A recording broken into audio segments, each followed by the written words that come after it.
ગુજરાતની પ્રગતિ project Gatishakti vibrant Gujarat summit દરમિયાન અલગ અલગ સેમિનારનું પણ આયોજન કરવામાં આવ્યું છે, જેમાં પીએમ ગતિશક્તિ પ્રોજેક્ટ સૌથી મહત્વપૂર્ણ છે।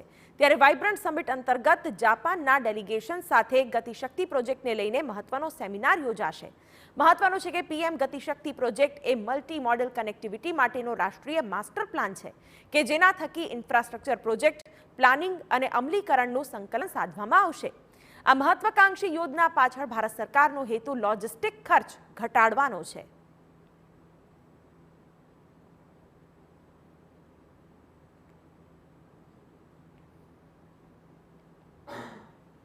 ગુજરાતમાં 3 દિવસમાં અલગ અલગ સેમિનાર પણ યોજાવાના છે, જેમાં કેન્દ્ર સરકારનો મહત્વપૂર્ણ પ્રોજેક્ટ છે પીએમ ગતિશક્તિ પ્રોજેક્ટ। આપ જોઈ શકો છો કે સેમિનાર હોલ નંબર 9 ની અંદર પીએમ ગતિશક્તિ પ્રોજેક્ટ છે, તેને લઈને ચર્ચાઓ છે તે યોજાવાની છે, જેની અંદર જાપાનનું ડેલિગેશન તેની સાથે જ 5 થી 6 અલગ અલગ જે ડેલિગેશન છે તે ઉપસ્થિત રહેવાના છે।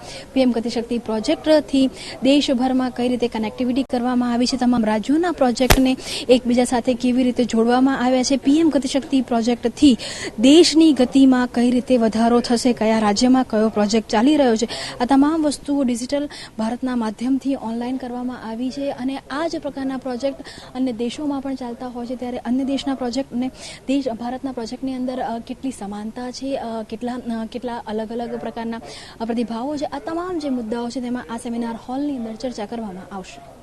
Cameraman Navsad Mishra, TV9 Gandhinagar.